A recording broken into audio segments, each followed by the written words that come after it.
Good morning student. आपला circular motion topic संपला आहे. आता लास्ट नीट आणि जेईवाले काही पॉईंट्स राहिलेत. ते पॉईंट्स आता मी वन बाय वन कवर करतो. आता पहिलं आहे ते म्हणजे अ कॉईन अँड ग्रामोफोन डिस्क. यावर न्यूमरिकल कायम येतात. ग्रामोफोन डिस्क म्हणजे पूर्वीच्या काळी जे रेकॉर्ड्स मिळायचे बघा, HMVचे DVD सारखे असणारे मोठे रेकॉर्ड्स, त्यांना ग्रामोफोन डिस्क म्हणतात. आता लक्ष द्या, ही ग्रामोफोन डिस्क आहे which is rotating about vertical axis with constant angular velocity omega. ह्या ग्रामोफोन डिस्कवर एक कॉइन प्लेस केलं आहे, बरोबर आहे. Due to centrifugal force coin will move in upward direction. हा एकदा क्वेश्चन विचारला होता. A coin is place on gramophone disc then it will move in, आणि ऑप्शन होते radially outward, radially inward, tangentially forward, tangentially backward. तर gramophone डिस्कवर जर coin place केलं असेल ते कॉइन कसं मूव्ह होईल? In radially outward direction due to centrifugal force. आता ह्याला जर प्रॉपर मेंटेन करायचं असेल, आहे त्या लोकेशनला मेंटेन करायचं असेल, तर हा आउटवर्ड फोर्स आहे, याला कुठल्या तरी इनवर्ड फोर्सनं बॅलन्स करायला पाहिजे. आणि हा inward force act will along radius toward centre. म्हणजे हा फोर्स कोणता असणार? Centripetal force. आणि या केसमध्ये सेंट्रिपिटल फोर्स म्हणजेच असणार फ्रिक्शनल फोर्स. कळलं का? मी काय म्हणतो पुन्हा एकदा नीट ऐका. आपल्याकडे एक ग्रामोफोन रेकॉर्ड आहे. ग्रामोफोन रेकॉर्ड म्हणजे DVD सारखी असणारी record. It is rotating about vertical axis with constant angular velocity omega. त्याच्यावर जर कॉइन प्लेस केलं तर coin will move in outward direction due to centrifugal force. कॉइनला आहे त्या लोकेशनला मेंटेन करायचं असेल तर हा आउटवर्डवाला सेंट्रीफ्युगल फोर्स आहे, त्याला इनवर्डवाल्या फोर्सनं बॅलन्स करायला पाहिजे. हा इनवर्डवाला force act will along radius toward centre, म्हणजे तो सेंट्रिपिटल फोर्स असणार आहे. आणि या केसमध्ये सेंट्रिपिटल फोर्स म्हणजेच असणार आहे फ्रिक्शनल फोर्स. करेक्ट आहे. So centrifugal force is nothing but frictional force. So mv square upon r is nothing but mu into n. आता नॉर्मल रिएक्शन म्हणजे weight. So mv square upon r is equal to mu mg. Cancel झालं. v square is equal to mu rg. Therefore v is equal to under root mu rg. जर coin आहे त्या लोकेशनलाच maintain करायचं असेल तर त्या gramophone डिस्कचा linear speed किती असायला हवा आहे? Under root mu R G. Angular speed पण काढून बघूयात. v is equal to R omega. Therefore R omega is equal to under root mu R G, बरोबर आहे. Therefore omega is equal to under root mu R G upon R. Therefore omega is equal to under root mu R G upon R square. So omega आलं under root mu G upon R. जर gramophone disk त्याचा angular speed असेल under root mu G upon R, तर coin आहे त्या लोकेशनला fix राहील. मग omega is equal to 2π upon capital T. मग पुट करतो 2π upon capital T is equal to under root mu G upon R. Therefore T is equal to 2π under root R upon mu G. जर त्या gramophone रेकॉर्डचा time period एवढा असेल तर coin will remains stationary. आता T is equal to 1 upon N. N म्हणजे linear frequency. मग linear frequency आली 1 upon 2π under root mu G upon R. This is linear frequency. Clear झालं? तुम्हाला डायरेक्ट रिलेशन लर्न करायचे किंवा कसं सॉल्व करायचं तेही मी करून दाखवलं. सो ग्रामोफोन डिस्क असेल ग्रॉमोफोन डिस्कवर जर कॉईन प्लेस केलं, coin will move in outward direction due to centrifugal force. आणि सेंट्रीफ्युगल फोर्स त्या कॉईनला जर स्टेशनरी मेंटेन करायचं असेल तर हा सेंट्रीफ्युगल फोर्स सेंट्रीपिटल फोर्सनं बॅलन्स करायला पाहिजे. या केसमध्ये सेंट्रीपिटल फोर्स म्हणजेच फ्रिक्शनल फोर्स असेल, बरोबर आहे. मग फ्रिक्शनल फोर्सच्या फॉर्म्युल्यावरनं मी हे सॉल्व केलं. So you will get linear speed, you will get angular speed, you will get time period, you will get linear speed. हां, आता दुसरा पॉईंट बघा.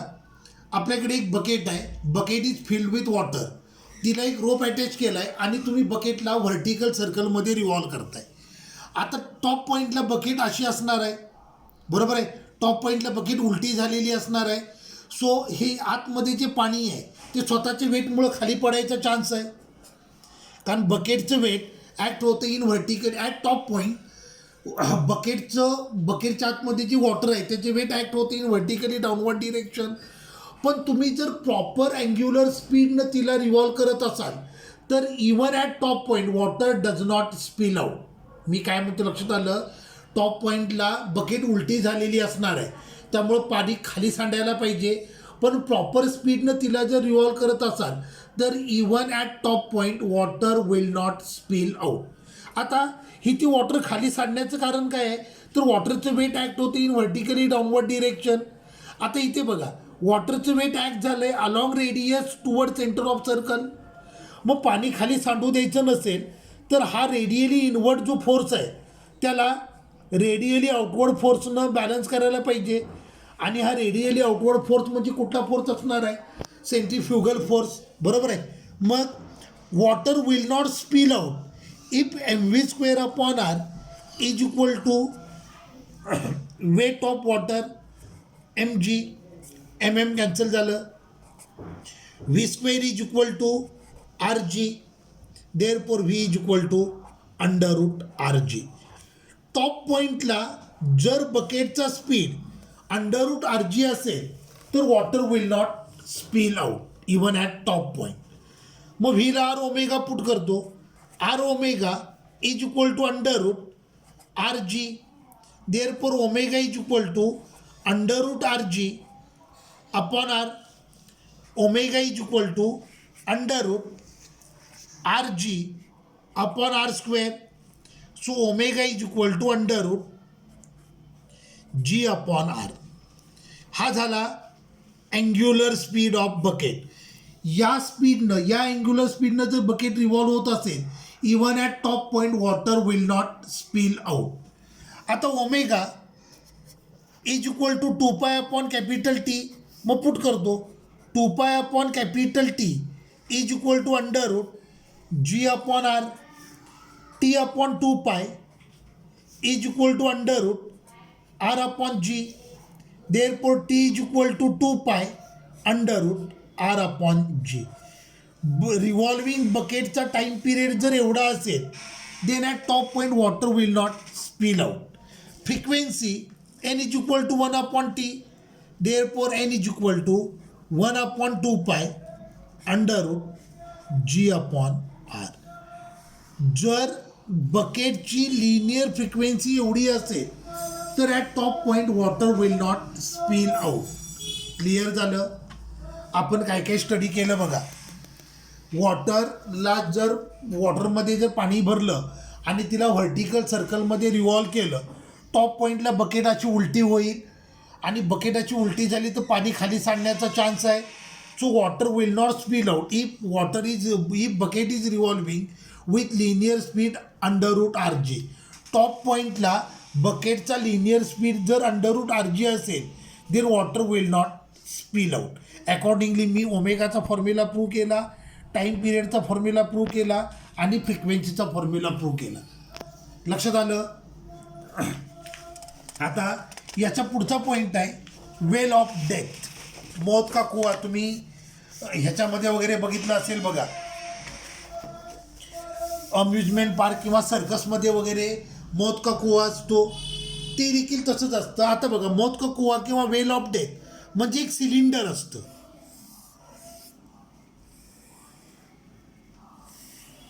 इनिशियली पर्सन असतो तो या सिलेंडरच्या फ्लोरिंगवर असतो. ज्या वेळेला ह्याला तुम्ही प्रॉपर अँग्युलर स्पीडनं रिव्हॉल्व कराल त्यावेळेला तो मॅन सिलिंगपासून लिफ्ट होतो and it press against wall. लक्षात आलं. ज्या वेळेला इनिशियली बघा वेल ऑफ डेथ असतं त्याच्यामध्ये इनिशियली मॅन असतो तो त्या फ्लोरिंगवर असतो. ज्या वेळेला तो ड्रम रोटेट व्हायला सुरुवात होते ते सिलेंडर रोटेट व्हायला सुरुवात होती त्यावेळेला मॅन आहे तो सिलिंगपासून असा लिफ्ट होतो आणि भिंतीच्या अगेन स्टिक होतो, वॉलच्या अगेन स्टिक होतो. आता इथे बघा ह्या मॅनचं वेट ॲक्ट होणार इन डाऊनवर्ड डिरेक्शन. वेटमुळं मॅन खाली खाली घसरणार आहे म्हणजे फ्रिक्शनल फोर्स अपवर्डला आला. फ्रिक्शनल फोर्सचा कायम कसा असतो अपोजिट टू मोशन. तर ही झाली नॉर्मल रिॲक्शन. आता डायग्रॅम बघा. फ्रिक्शनल फोर्स बॅलन्स करेल वेटला. नॉर्मल रिॲक्शन आहे ती ॲक्ट होते along radius toward centre of circle. बरोबर आहे. म्हणजे नॉर्मल रिॲक्शन असणार आहे सेंट्रीपिटल फोर्स. दोघांना डिवाइड करतो. Frictional force upon normal reaction is equal to mg divided by mv² upon r. Frictional force divided by normal reaction is nothing but coefficient of friction. मग coefficient of friction आला rg upon v². Therefore v² is equal to rg upon mu. Therefore v is equal to under root rg upon mu. तर well of death असेल तिचा linear speed जर एवढा असेल तर man असेल तो वॉलला असा स्टिक होऊन राहील, खाली पडणार नाही. मग व्हीला पुट करतो आर ओमेगा. मग R omega is equal to under root R G upon mu. Therefore omega is equal to under root R G divided by r² mu. कळलं का कसं आलं ते. हे आर इकडे घेतलं मग ते स्क्वेअर रूटच्या आत गेल्यावर r² झालं. So omega is equal to under root G upon mu R. हा झाला अँग्युलर स्पीड. ओके. आता T is equal to 2π upon omega. मग ह्याच्यावरनं टाईम पिरियडचं रिलेशन मिळालं. T is equal to 2π divided by under root mu R upon G. हा झाला time period. आणि वेल ऑफ डेथ असेल तिची लिनियर फ्रिक्वेन्सी आली N is equal to 1 upon T. Therefore N is equal to 1 upon 2π under root G upon mu R. हे होतं वेल of death. Clear झालं. आपण काय काय स्टडी केलं बघा. आपण पहिला पॉईंट स्टडी केला gramophone disc and record, gramophone disc and coin. नंतर bucket revolving in vertical circle. त्यानंतर आपण स्टडी केलं वेल ऑफ डेथ. लक्षात आलं. आता ह्याच्या पुढचा पॉईंट आहे तो म्हणजे normal reaction on bridge. Normal reaction on bridge. आता पहिला सगळ्यात इम्पॉर्टंट पॉईंट. ज्या वेळेला नॉर्मल रिॲक्शन फाईंड करता त्यावेळेला तुम्हाला कन्सिडर करायचं आहे centrifugal force. Okay. while calculating normal reaction we have to consider centrifugal force. आता हा कॉन्वेक्स स्पेरिकल ब्रिज आहे. हे व्हेइकल आहे. व्हेइकलचं वेट ॲक्ट होईल इन व्हर्टिकली डाऊनवर्ड डिरेक्शन. ही झाली नॉर्मल रिॲक्शन. आता हे सर्कल असं कंप्लीट होणार. बरोबर आहे. म्हणजे सेंट्रीपिटल फोर्स असा येणार. मी काय म्हटलं नॉर्मल रिॲक्शन फाइंड करायची असेल तर आपल्याला सेंट्रीफ्युगल फोर्स लागतो. सेंट्रीफ्युगल फोर्स रेडियली आउटवर्डला ॲक्ट होणार म्हणजे हा कोण आला सेंट्रीफ्युगल फोर्स. मग या केसमध्ये N plus centrifugal force mv² upon R is equal to आलं mg. Therefore N is equal to mg minus M V square upon R. Normal reaction on convex spherical bridge. कळलं? लक्षात आलं काय? बघा, हा ब्रिज असा आहे, म्हणजे सर्कल असं कंप्लीट होणार. रेडियली इनवर्ड सेंट्रिपिटल फोर्स येणार, तर रेडियली आउटवर्ड कोणता येणार? सेंट्रीफ्युगल. आपल्याला नॉर्मल रिॲक्शन फाईंड करायची असेल तर सेंट्रीफ्युगल फोर्स लागतो. मग सेंट्रीफ्युगल फोर्स नॉर्मल रिॲक्शनच्या साईडला आला. मग इथे एकाच पॉईंटला एक along single line 2 force act झाले, 3 फोर्स ॲक्ट झाले. एन आणि सेंट्रीफ्युगल फोर्स रेडियली आउटवर्ड, तर वेट रेडियली इनवर्ड. त्याच्यावरनं मी सेंट्रीफ्युगल मी नॉर्मल रिॲक्शन फाईंड केली आणि ही मिनिमम रिॲक्शन आहे. So N minimum is equal to N is equal to M G minus M V square upon R. Clear झाली? Convex bridge असेल तर सेंट्रीफ्युगल फोर्स असतो, सेंट्रीफ्युगल फोर्स असतो तो रेडियली आउटवर्ड. नॉर्मल रिॲक्शन देखील radially outward आणि weight radially inward. मग normal reaction minimum येते आणि ती मिनिमम नॉर्मल रिॲक्शन किती असते? M G minus M V square upon R. आता ॲट टॉप पॉईंट इथे बघा, टॉप पॉईंटला नॉर्मल रिॲक्शन ऑलमोस्ट 0 झालेली असते. मग नॉर्मल रिॲक्शनला जर मी 0 पुट केलं तर M G minus M V square upon R is equal to 0 आलं. मग याच्यावरनं मला मिळालं M G is equal to M V square upon R. M M cancel झालं. V square is equal to R G. Therefore V is equal to under root R G. So convex spherical bridge असेल त्याच्या top पॉईंटला व्हेकलचा speed किती असतो? Maximum speed under root R G. आपण गावामध्ये speed breaker असतात बघा, स्पीड ब्रेकरच्या टॉप पॉईंटला ज्या वेळेला व्हेकल असेल तर व्हेकलचं स्पीड किती असेल? Under root R G. Clear झालं? मग आता पुढचा ब्रिज आहे तो म्हणजे कॉन्व्हेक्स स्पेरिकल ब्रिज. आता हे झालं व्हेकल, व्हेकलचं वेट ॲक्ट झालं इन व्हर्टिकली डाऊनवर्ड डिरेक्शन. ही झाली नॉर्मल रिॲक्शन. आता सर्कल वरच्या बाजूला असणार आहे, म्हणजे सेंट्रीफ्युगल फोर्स खाली आला तर हे आलं सेंट्रीफ्युगल फोर्स. आता इथे बघा, एकाच लाईनवर 3 फोर्स ॲक्ट होत आहेत. सेंट्रीफ्युगल फोर्स आणि एम जी एका साईडला तर नॉर्मल रिॲक्शन दुसऱ्या साईडला. मग नॉर्मल रिॲक्शन आली centrifugal force M V square upon R plus M G. Clear झालं? आणि ही मॅक्झिमम नॉर्मल रिॲक्शन असेल. क्लिअर झालं? सो हा इम्पॉर्टंट जेईवाला point. Normal reaction on convex spherical bridge is always minimum, while normal reaction on concave spherical bridge is always maximum. त्यामुळे ज्या वेळेला फ्लायओव्हर वगैरे बांधतात ते कॉन्व्हेक्स असतात, कॉन्केव्ह असत नाही. क्लिअर झालं? आता आपण स्टडी केले की ज्या वेळेला तुम्ही कर्व रोडवरून ट्रॅव्हल करत असता त्यावेळेला तुम्हाला तुमचा स्पीड मिनिमम करावा लागतो, बरोबर आहे? अदरवाईज तुमचं व्हेकल टँजेन्शियली फॉरवर्ड डिरेक्शनला मूव्ह होईल आणि ॲक्सिडेंट व्हायचा चान्स आहे. पण तुम्ही जर बाईकवरून जात असाल म्हणजे तुम्हाला एवढं तरी क्लिअर आहे की ज्या वेळेला आपण कर्व रोडवरून ट्रॅव्हल करतो त्यावेळेला in order to avoid accident आपण आपला स्पीड कमी करतो. पण तुम्ही जर बाईकवरून जात असाल तर स्पीड कमी न करता देखील तुम्हाला सेफली ड्राईव्ह करता येतं. त्यासाठी तुम्हाला व्हेकलला टिल्ट करावं लागेल. व्हेकलला जर with respect to vertical certain अँगलनं टिल्ट केलं तर विदाऊट डिक्रीजिंग स्पीड तुम्हाला तो कर्व रोड सेफली ड्राईव्ह करता येतो. मग आता किती अँगलनी टिल्ट करायचं ते पण आपण फाईंड करूयात. लक्ष द्या, हा Y axis sorry x axis आणि हा वाय ॲक्सिस.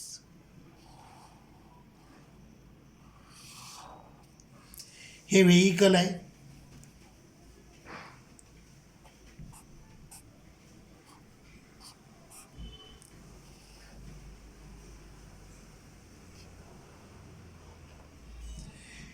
व्हेकलचं वेट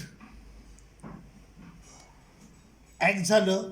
आपण व्हेकलला टर्न केलं with certain angle theta, M G in downward direction. ही झाली नॉर्मल रिॲक्शन, हा अँगल थीटा. हे झालं एन कॉस थीटा. तर हे झालं N sine theta.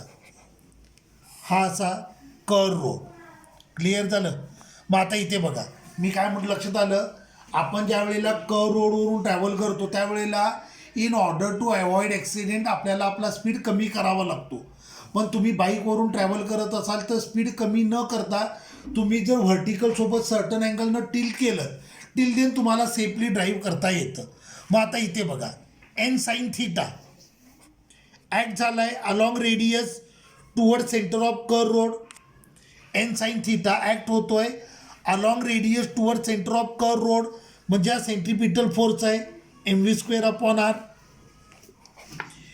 N cos theta ह्यानं वेटला बॅलन्स केलं आहे, हे आलं mg, दोघांना डिवाईड करतो.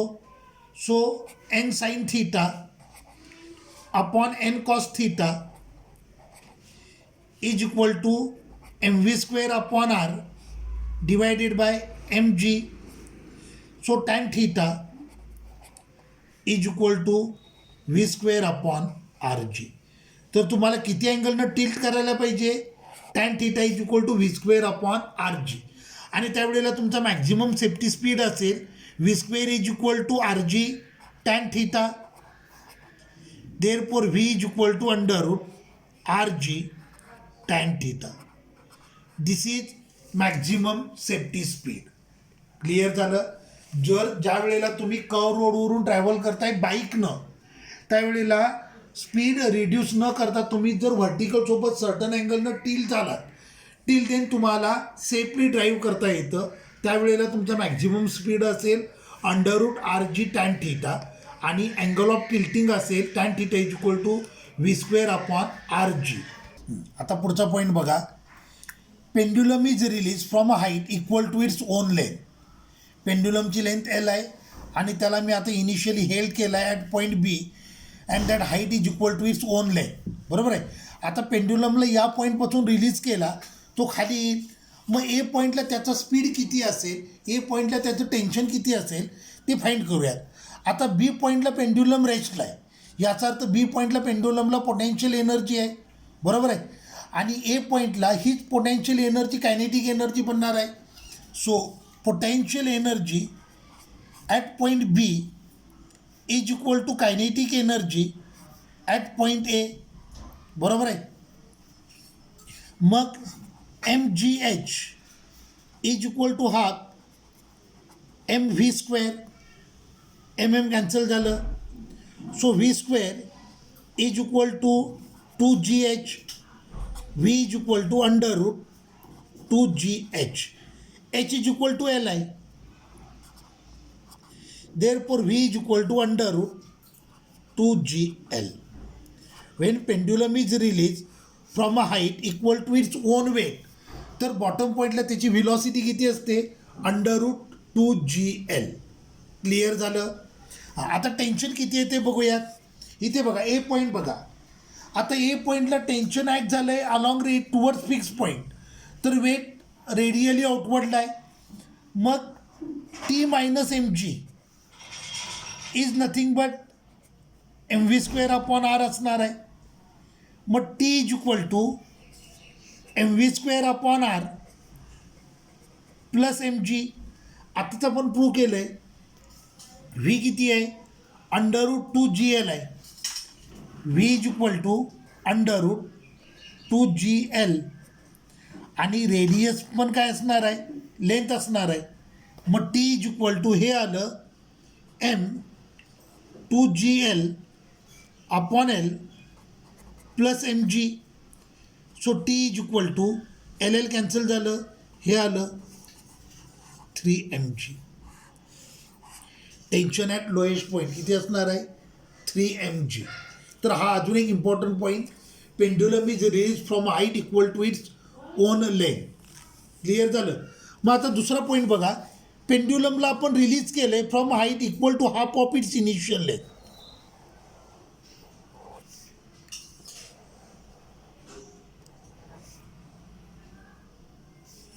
हे एल आहे.